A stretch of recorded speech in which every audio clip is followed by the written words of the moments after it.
जय मसीह दोस्तों, आप सभी को स्वागत करता हूं प्रभु यीशु मसीह के महान और मीठे नाम से।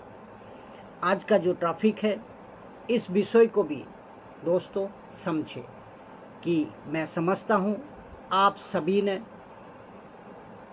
मजबूती का साथ आत्मिक खुराक, वचनों की आत्मिक खुराक आप ले रहे हो, खुद सीख रहे हो और दूसरे को भी आप वीडियो को यूट्यूब में, फेसबुक में शेयर कर रहे हो ताकि आप सत्य को जाने हो, सही शिक्षा को समझ पाए हो और दूसरे को भी समझाए और शेयर करें। उसी खातिर, उसी कड़ी आज और एक टॉपिक का साथ इसको समझे कि यीशु ने, पीटर ने यानी कि पतरस ने, पौलुस ने, पॉल जिसको कहता है, पॉल ने, इन सभी ने कहा था कि भेड़ियों का युग आएगा।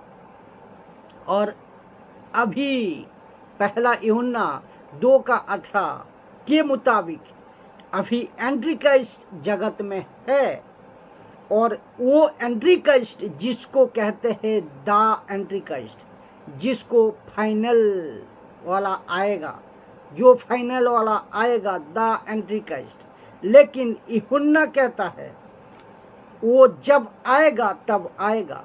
लेकिन आज भी बहुत से एंटीक्राइस्ट है जगत में उठ खड़े हुए हैं। ऐसे टाइम पर जहां अनुग्रह की बातें होती है, जहां अनुग्रह की युग चल रहा है, आत्माओं को बचाने का, चेले को बनाने का, लोगों को एडुकेटेड करना सही शिक्षा के साथ, दूसरी तरफ युग चल रहा है ऐसा, दूसरी तरफ इसकी युग चल रहा है। किसकी? भेड़ियों का युग, भेड़ियों का युग। और अभी पहला यूहन्ना 2:18 के मुताबिक अभी जगत में एंटीक्राइस्ट है।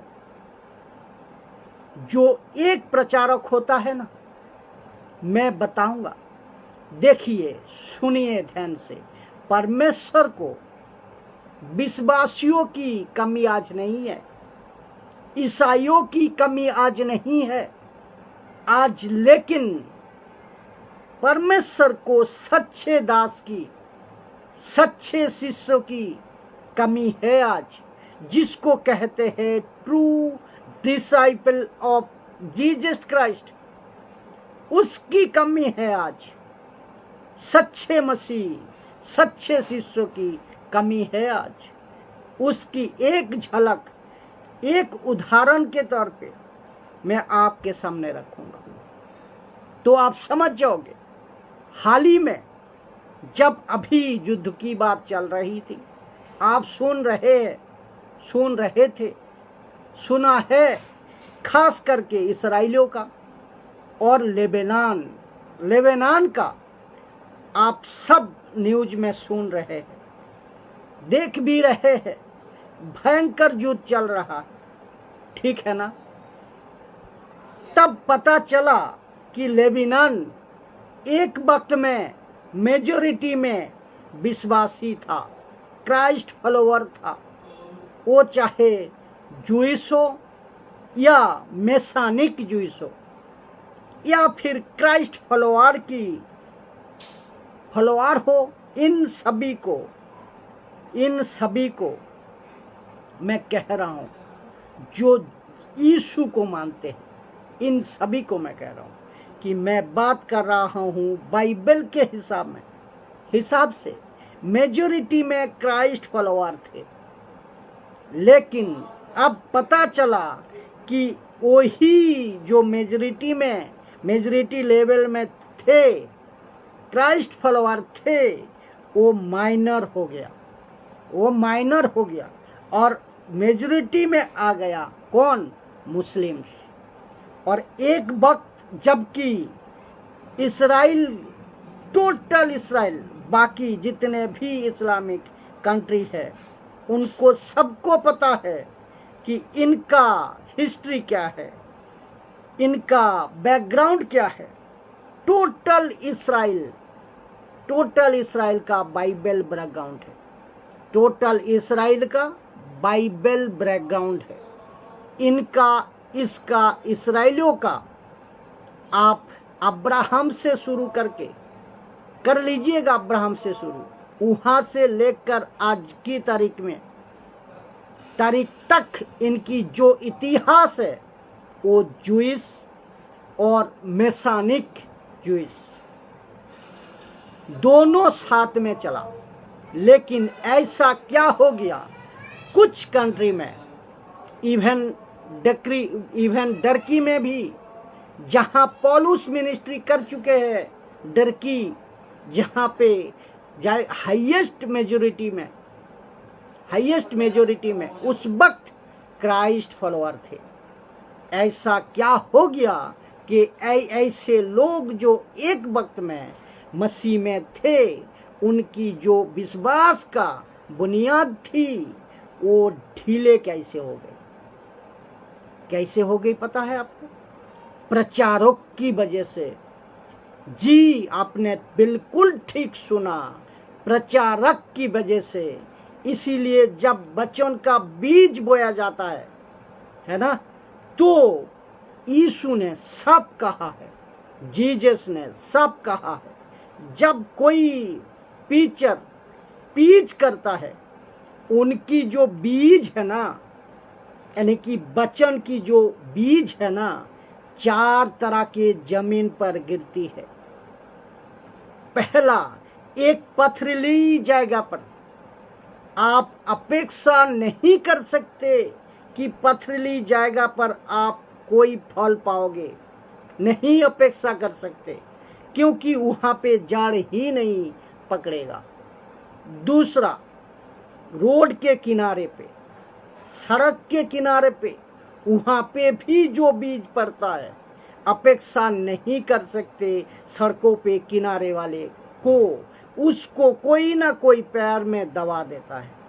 अपेक्षा नहीं कर सकते, या आसमान के पक्षी चुक लेता है। आप अपेक्षा नहीं कर सकते सड़कों पे किनारे वाले बीज। मैं यीशु की प्रचार की बात कर रहा हूं। तीसरा जमीन, जो झाड़ियों में बोया गया है, बड़ी जबरदस्त तरीके से वो बढ़ तो जाता है। होते हैं ये लोग ऐसे होते हैं कि मैं ये हूँ, मैं वो हूँ, अलाना हूँ, फलाना हूँ। लेकिन जैसे इनको पता चलता है सांसारिक चिंता, संसार का धोखा, पैसे का लालच और ना जाने क्या क्या, ये जो सब झाड़ियाँ है, ये सब झाड़ियाँ बनकर उनको क्या करता है, दबाना शुरू कर देते हैं और वो कट जाते हैं, क्योंकि ऐसे जमीन पर बोया गया है। और चौथा, अच्छी जमीन, ऐसे प्रचारक ये होता है जो अनुग्रह की बात भी करता है, अनुग्रह की बात भी करता है और सच्चाई की बात भी करते हैं। ये होती है अच्छी जमीन, ये होती है अच्छी प्रचारक। ऐसे प्रचारक दोनों बोलने वाला होता है, अनुग्रह की भी बात करती है और सच्चाई को भी बात करती है। जहां बोलना है सत्य को, वहां सत्य को बोलते हैं। यीशु के पहाड़ी उपदेश में 7वां अध्याय पर समाप्ति पर तर पे जहां सब कुछ बोल रहे थे यीशु, वचन 15, 16, 17, 18 में ऐसी बातें कर दी। बोलते बोलते वचन 16, 17, 18 में ऐसी बातें कर दी। उसने कहा कि भेड़ियों का युग आएगा। यीशु जी, आप एक अच्छे धार्मिक गुरु है। बाहर के हिसाब में मैं बात कर रहा हूँ, बाइबल के हिसाब में तो वो गुरुओं का गुरु है, ठीक है ना? तो यीशु जी, आप एक अच्छे गुरु है, एक अच्छे मास्टर है, प्यार की बातें करते हैं, आप तरस की बातें करते हैं, आप माफी की बातें करते हैं, अच्छी बातें करते हैं, लेकिन फिर आपका अचानक से मैसेज क्यों चेंज हो गया? और वो भेड़िए की बात आप क्यों कर रहे हैं? आप कब आप सावधानी की बात क्यों कर रहे हैं? आप धोखे की बात क्यों कर रहे हैं? ऐसों से दूर रहो, ये बात आप क्यों कर रहे हैं? क्योंकि मत्ती 7 का 21 कहता है, ऐसों को नहीं पहचानता, ये बातें आप क्यों कर रहे हैं? यीशु जी, आप ये बातें क्यों कर रहे हैं? जिन्होंने बड़े बड़े काम करते हैं, मत्ती 7:21 लिखा है, जिन्होंने बड़े बड़े काम करते हैं, चमत्कार करते हैं, सेवकों की बात कर रहा हूं मैं, पास्टर की बात कर रहा हूं मैं, आप उन सभी को नहीं पहचानते, ऐसे क्यों कहते हैं? तब पता चलता है कि एक सच्चा प्रचारक वैसे होते हैं जो अनुग्रहों की बात प्रचार करते हैं और सच्चाई का भी प्रचार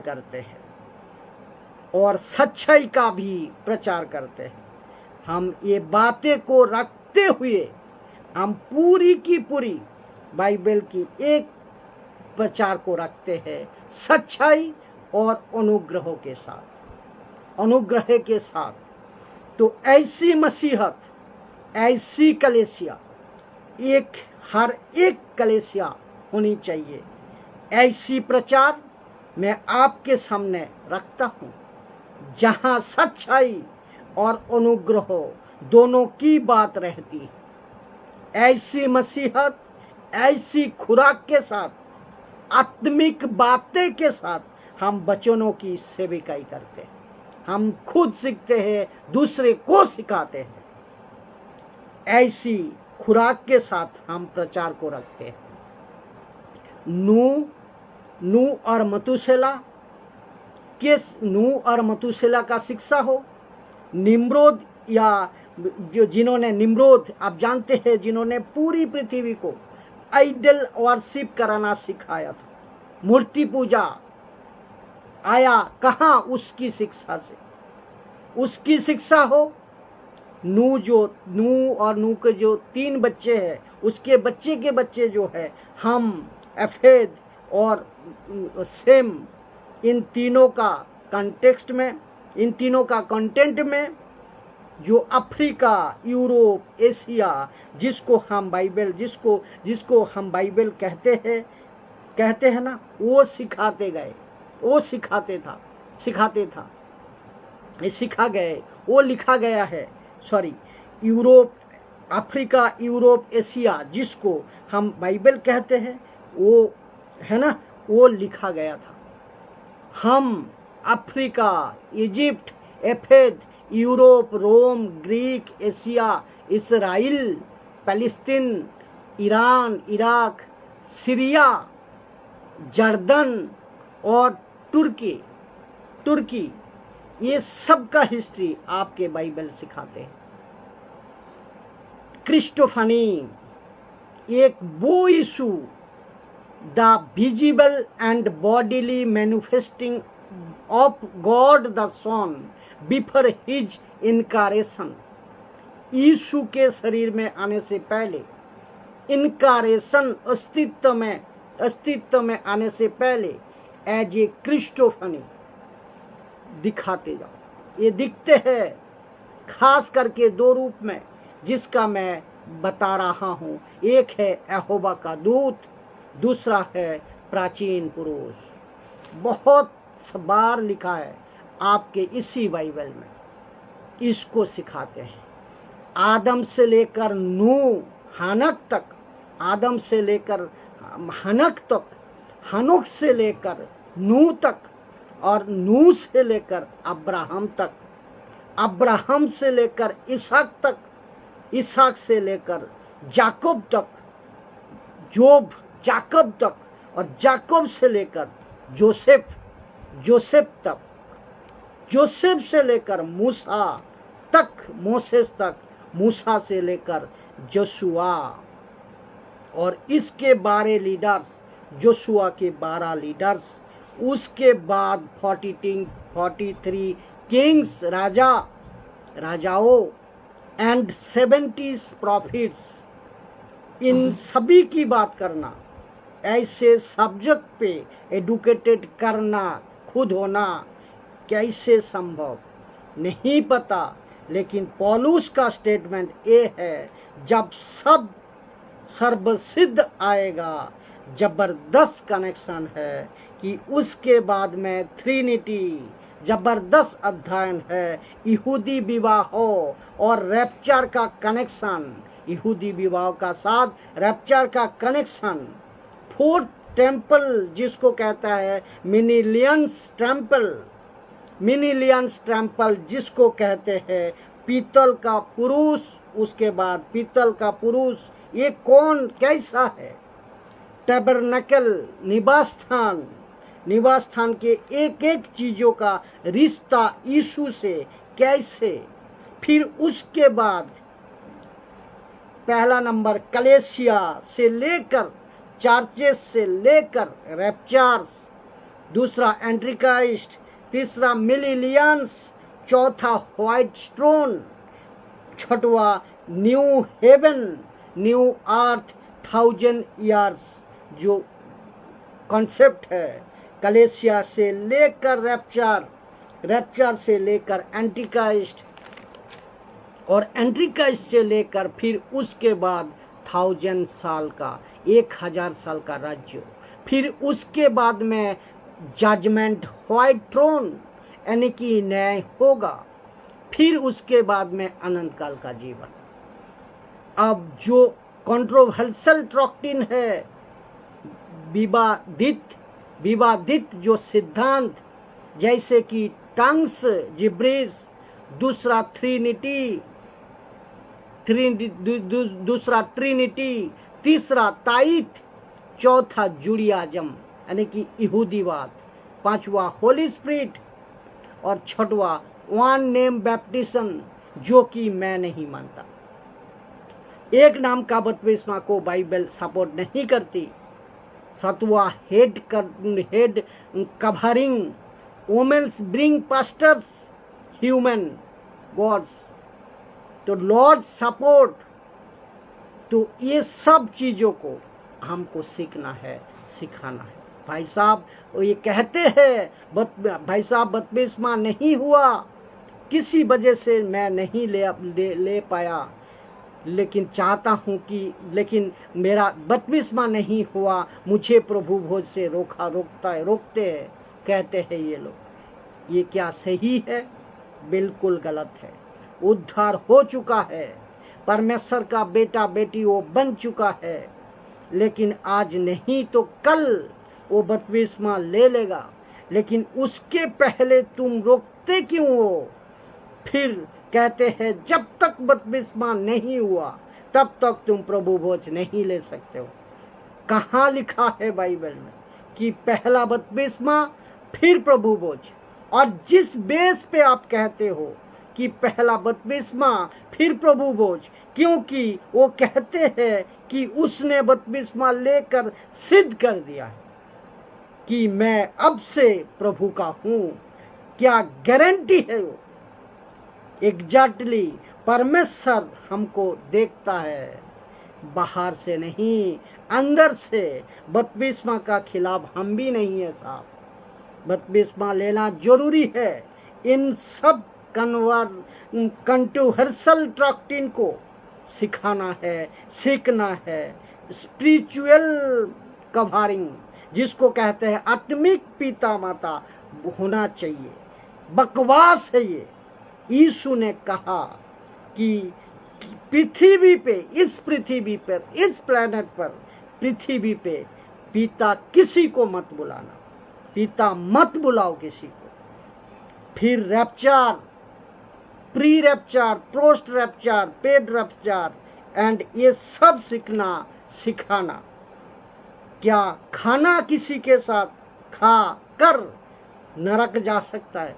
किसी के पास खाना खाकर क्या नरक जा सकते हैं? क्या खाना आपको नरक पहुंचा सकता है?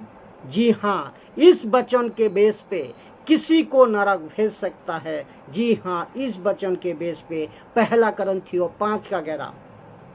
आप गलत लोगों के साथ संगति नहीं कर सकते।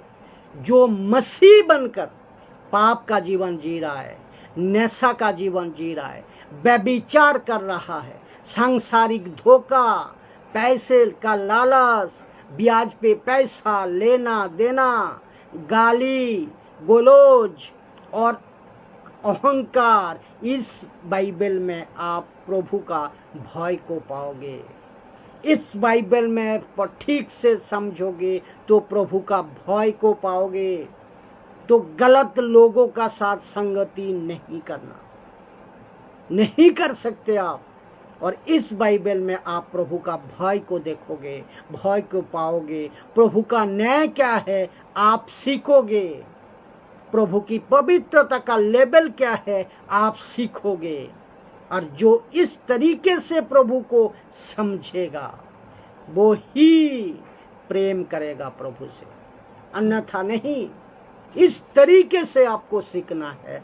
जितने सब्जेक्ट मैंने बताया, इस सब्जेक्ट को मेंटेन करना है। बच्चों को ठीक से लेकर चलना, बच्चों को खुद मानना, दूसरे को मानना सिखाना, ये आपको बहुत जरूरी है। जो इस तरीके से, इसीलिए लिखा है, जो इस तरीके से, जो मैंने बताया, जो मैंने वचन से बताया, जो इस तरीके से प्रभु को समझेगा वो ही प्रभु को प्रेम करेगा। कि प्रभु की पवित्रता क्या लेवल क्या है, प्रभु का न्याय क्या है, प्रभु का जो आप बाइबल के अंदर प्रभु का जो भय है, डर है, उस डर को आप कैसे समझो। इस सारे चीज को एक कलीसिया, एक पास्टर, एक सच्चे पास्टर जो कि दोनों को प्रचार करते हैं, अनुग्रह के भी और सच्चाई को भी, उसके पास होती है। और ऐसे कलीसिया, ऐसे पास्टर हर एक मसीह को होना चाहिए। वचन कहता है, मैं नहीं साहब, वचन कहता है, ठीक से देख लीजिए।